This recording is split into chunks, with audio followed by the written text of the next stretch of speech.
Baik, bismillahirrahmanirrahim. Assalamualaikum warahmatullahi wabarakatuh. Ya, baik, kami dari kelompok 6, kami sudah berada di lokasi peternakan ikan warga sekitar di Desa Dasan Cermen ya. Jadi kami di sini ingin mewawancarai karena ada tugas di MK Kewirausahaan. Jadi kami akan mewawancarai warga setempat yang dimana warga-warga setempat di sini dia sedang menternak ikan ya. Mari kita menuju ke warga-warga setempat.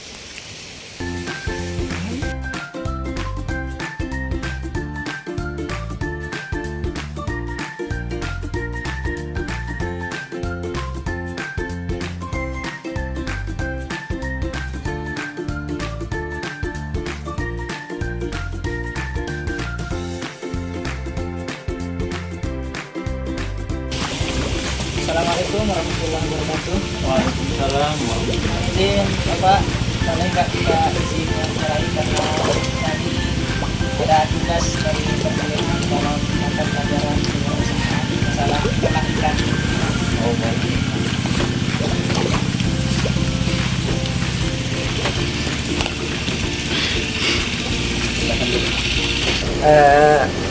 Mohon maaf dulu Pak, untuk sebelum kami mewawancarai Bapak, kami mau perkenalan dulu satu persatu. Saya atas nama Muhammad Tahyar, jurusan PBA di IAIH Hanjamani Bacor, semester 4. Kemudian ada ini rekan saya, silakan perkenalkan diri. Baik, yang namanya Saifullah di jurusan Bahasa Arab semester 4.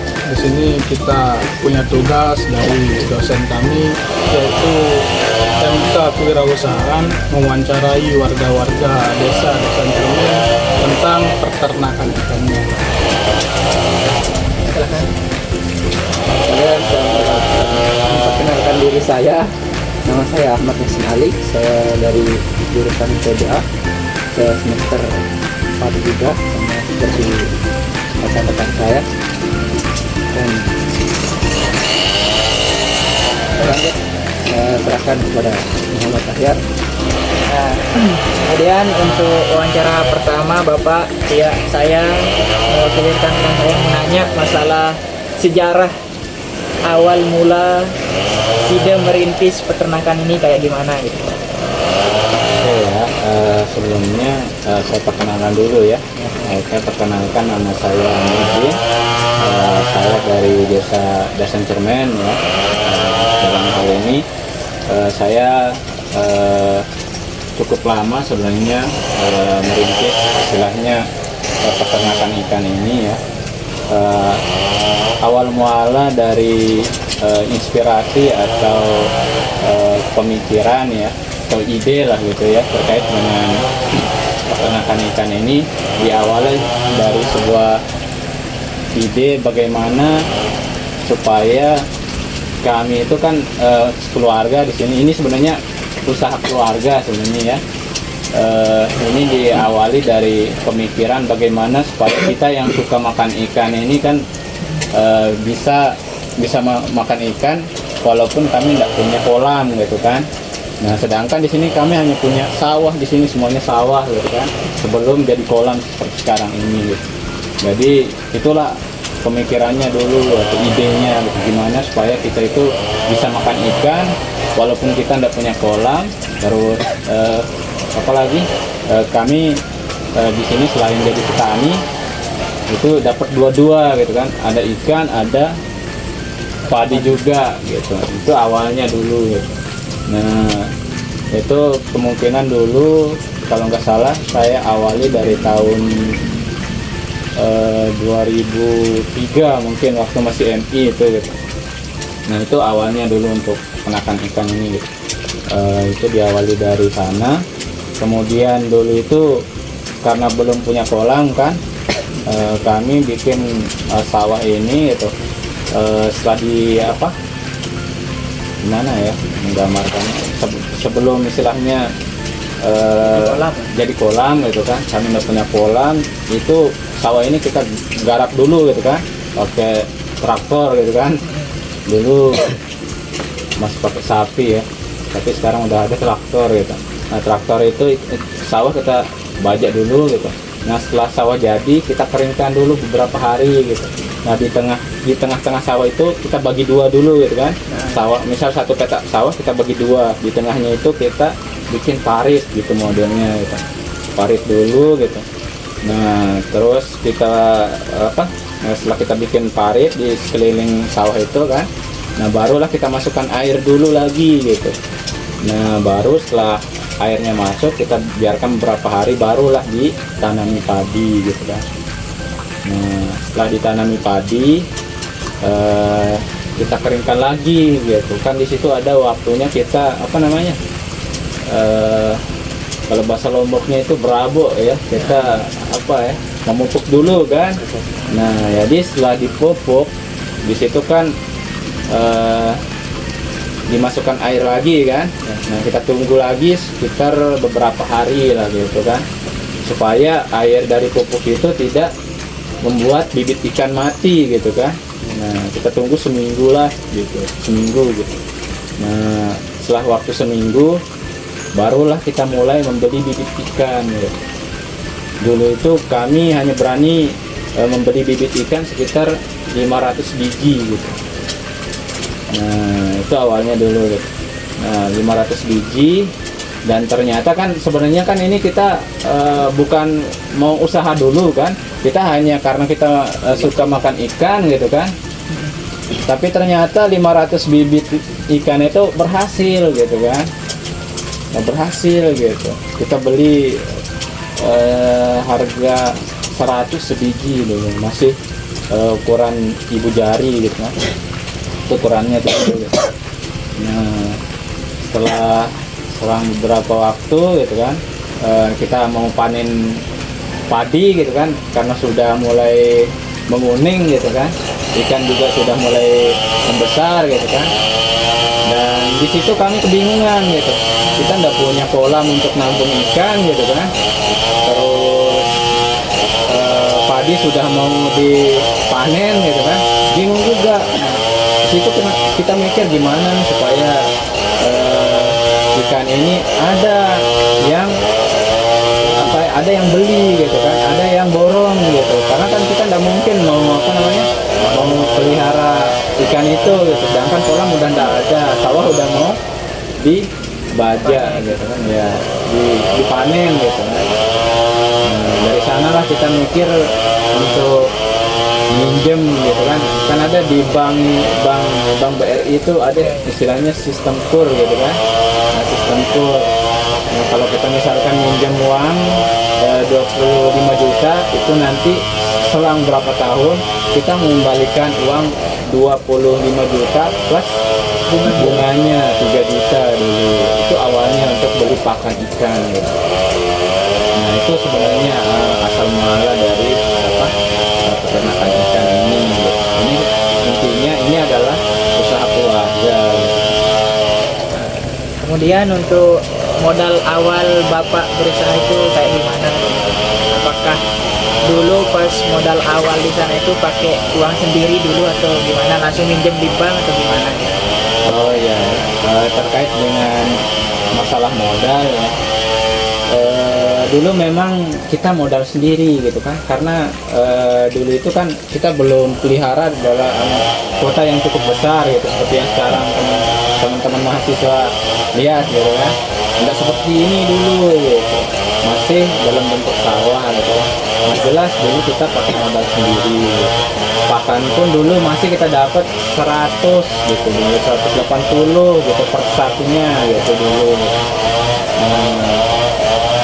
Itu terus setelah itu barulah kami ini punya inisiatif gitu kan untuk bikin kolam gitu kan. Kolam gitu. Meskipun enggak semuanya dulu sawah ini jadi kolam gitu, masih jadi sawah aja semuanya.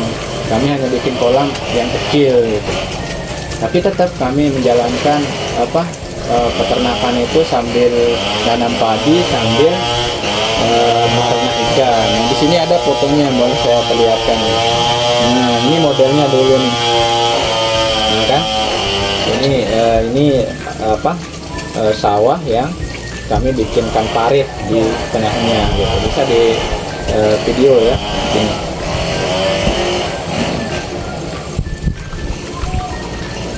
Nah, jadi itu inilah modelnya dulu gitu. Nah, baru setelah kami berhenti menanam padi gitu, karena dulu kan masalah menanam padi ini kan sebenarnya permasalahannya itu berawal dari pupuk yang langka gitu kan, pupuk yang langka, kemudian di sisi lain ada hama tikus gitu kan. Nah di situ kami udah mulai mikir-mikir nih. Nah, sedangkan usaha padi ini kan tidak terlalu menguntungkan gitu kan. Di sisi lain kita udah kekurangan pupuk gitu kan. Nah, jadi itu sebabnya kami berinisiatif untuk bikin kolam semua ini gitu kan. Baru kita bikin sawah-sawah ini jadi kolam gitu dengan meminjam modal di bank. Nah, tadi sudah saya jelaskan, modalnya itu dipinjam di Bank BRI dulu ya, ada sistem kur namanya, tapi dulu itu masih dia kerjasama dengan desa dulu. Nah, dari kantor desa diumumkan kan warga gitu, ada program yang kami buka gitu, kerjasama dengan desa dan Bank BRI. Dari sana kami pinjam modal ikan ini gitu, langsung bikin kolamnya dari sana. Nah kolam itu dulu kita nggak pakai istilahnya bahasanya nih, pakai ini asbes ya. Dulu itu kita masih pakai mulsa. Nah mulsa ini kan dia punya kelebihan dan kekurangan juga di situ kan. Di sisi lain mulsa ini memang dia itu murah gitu kan, murah dan simple gitu kan, nggak ribet seperti asbes gitu. Tapi kekurangannya itu adalah kita hanya bisa pakai mulsa itu dalam jangka waktu yang sebentar gitu, tidak lama, tidak awet gitu kan. Itu kekurangannya gitu. Makanya kita beralih pakai asbes gitu. Nah asbes ini gitu, nah asbes kan dia agak tahan lama nih gitu kan, kecuali kalau misalkan dipukul baru dia pecah gitu. Nah itu makanya kita sekarang pakai asbes, yang semuanya dulu pakai mulsa gitu. Nah itu ya. Terus kemudian bagaimana cara pengelolaannya usaha peternakan ikan ini Bapak dalam model pengelolaannya? Terkait dengan pengelolaan usaha keluarga kami gitu ya, peternakan ikan ini gitu. Yang jelas kita mulai dari kolam dulu kan. Kalau kolamnya sudah ada, baru kita pikirkan bibitnya gitu kan. Tapi sebelum itu kolam ini gitu, setelah dibuat seperti yang teman-teman mahasiswa bisa lihat gitu, yang sekarang ini gitu ya. Ketika kolam sudah jadi, itu tidak langsung dipakai gitu. Tapi di situ ada sistem istilahnya pemupukan dulu gitu, supaya subur nih tanah di dalam kolam itu gitu. Itu nama pupuknya itu adalah pupuk dolomit. Itu sejenis jenis apur ya, tahu ya, apur gitu. Nah itu disebut pupuk dolomit gitu. Nah itu biasa dijual di di toko pupuk gitu kan. Nah barulah nanti kita pikirkan masalah bibit gitu. Nah bibit ini gitu, tentunya kita pilih bibit yang memang bagus gitu kan. Kita pesannya kalau enggak di pembibitan gitu, ada kan BBI namanya gitu. Ada juga yang sekarang itu namanya itu dari Episeri gitu, kita bisa pesan bibit di sana langsung diantarkan gitu. Nah untuk satu kolam kalau dalam ukuran ini gitu, kadang ada yang kita isi sekitar 4.000 gitu kan, dalam satu kolam nih. Nah, ada yang bisa diisi 5.000 gitu, ada yang 6.000 gitu. Nah untuk masalah pakan ya, pakan ikan gitu. Di sini kami pakai dua dua model pakan gitu. Ada yang pakan alami, yaitu azola ya, itu yang kami budidaya gitu. Itu pakan alami. Kemudian dari yang kita beli ya, itu pelet ya. Teman-teman mungkin tahu apa itu pelet gitu ya. Nah, bukan pelet untuk dapat kacang bukan, ya. Tapi pelet ikan ini gitu. Nah itu. Jadi kami di sini pakai dua model pakan. Ada pakan alami dan pakan yang memang dibeli gitu. Nah, kemudian untuk jangka waktu pemeliharaan ikan ini gitu, ketika kita beli bibit gitu yang harga 100 per biji atau 50 rupiah per biji gitu.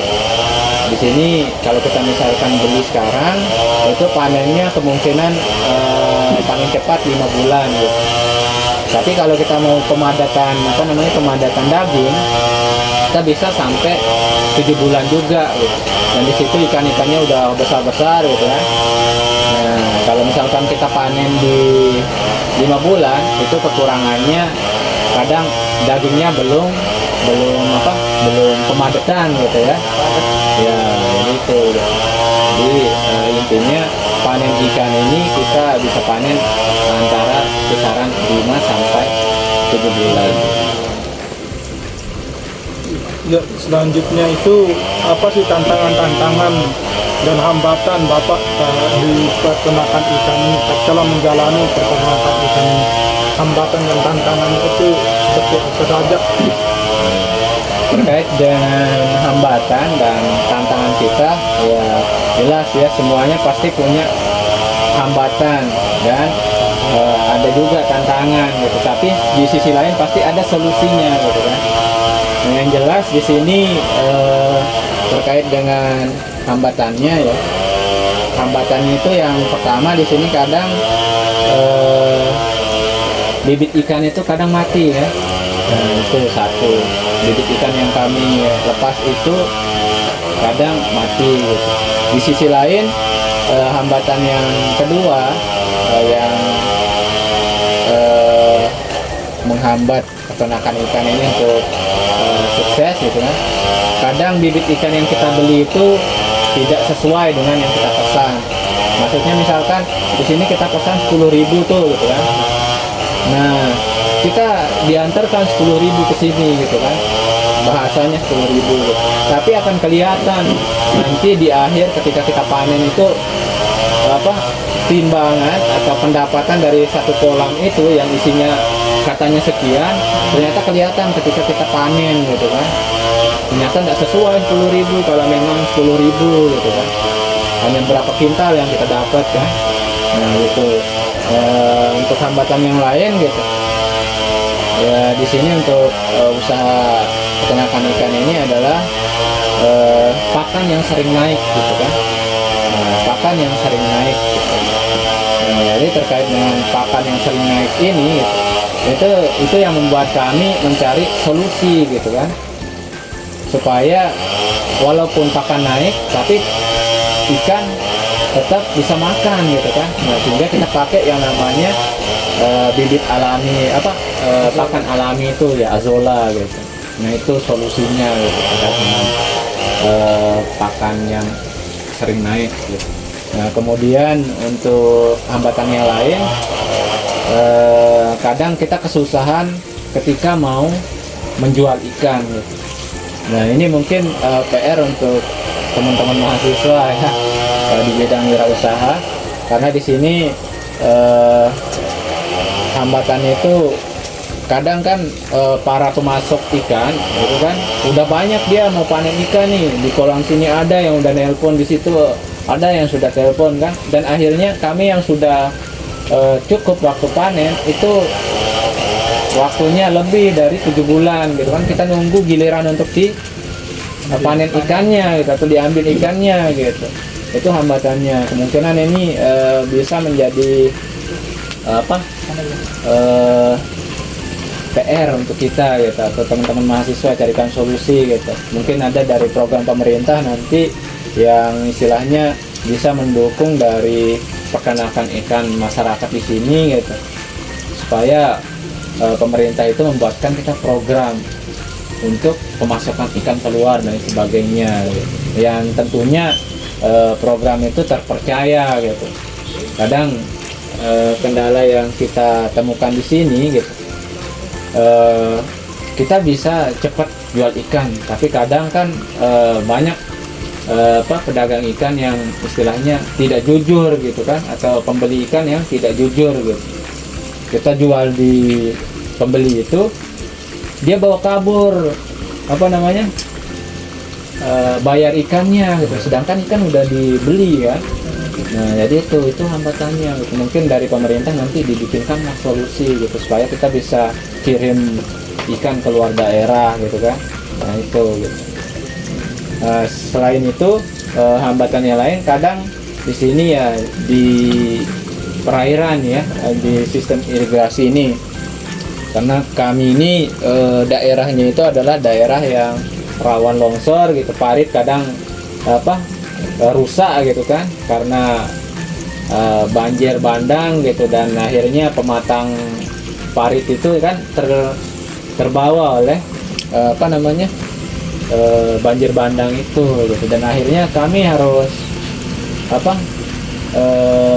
cari solusi juga untuk masalah ini gitu dengan cara gotong royong gitu kan. Kita gotong royong supaya parit ini tetap bisa mengalirkan air ke kolam-kolam dan sawah-sawah masyarakat di sini. Jadi itu untuk hambatannya. Kemudian terus berapa keuntungan dari hasil peternakan ikan ini Setiap panennya. setiap panen? Oke ya, kalau masalah keuntungan dari pelihara ikan ini ya tentunya ya pasti ada gitu keuntungannya ya, walaupun tidak besar gitu kan. Yang seperti yang saya bilang tadi, kadang kan yang namanya kita usaha ikan ini gitu, kita pesen bibit tapi tidak sesuai pendapatannya gitu. Seharusnya kan sekian ton gitu yang kita akan dapat gitu. Nah ya berkisar lah, kalau misalkan bakso sasaknya itu kolak 2 ya, sama 2 kali lipat ya, sama antara modal dan keuntungannya gitu. Misalkan kita modalnya 30 juta gitu, kadang kalau kita lagi-lagi untung itu kita bisa dapat 30 juta gitu. Kadang pun kalau bahasanya lagi apes gitu kan lagi apes kalau bahasa gaulnya gitu, itu kadang dapat gitu, tapi tidak sebesar yang tadi gitu ya. Di sini kita sekedar dapat gitu, obat lelahnya saja gitu kan. Intinya kami tidak rugi gitu. Dan jelas yang namanya kita pelihara ikan ini pasti ada untungnya gitu. Kalaupun tidak untung ya mungkin ya Pak Po ya bahasa sasaknya itu gitu, Pak Po ya, Tolak yang modal. penting tulak modal lah gitu kan, modalnya pulang. Nah, itu sih terkait dengan keuntungan pelihara ikan ini. Terus untuk kerugiannya dalam peternakan ikan ini? Oke ya, kalau kerugian ya yang namanya usaha itu pasti kadang ada rugi ada untungnya gitu kan. Nah terkait dengan kerugian mungkin di sini kita ruginya kadang kan rugi waktu gitu kan. Di sini kan kita pelihara ikan sekian bulan gitu kan, targetnya 7 bulan ternyata dipanennya 8 bulan gitu kan, atau 9 bulan baru dipanen gitu, itu rugi waktu gitu. Untuk rugi tenaga ya kadang kan kita tidak sesuai itu istilahnya pendapatan Dengan kelelahan. ya, keuntungan sama kelelahannya nggak sesuai itu gitu kan. Itu kemudian untuk kadang untuk rugi modal sih nggak pernah sih ya, rugi modal gitu, cuman ya rugi waktu sama rugi tenaga aja kadang gitu kan. Yang saya sudah jelaskan tadi kalau bahasanya itu kadang kita cuman kembali modal aja gitu, untungnya nggak ada gitu kan, kadang seperti itu.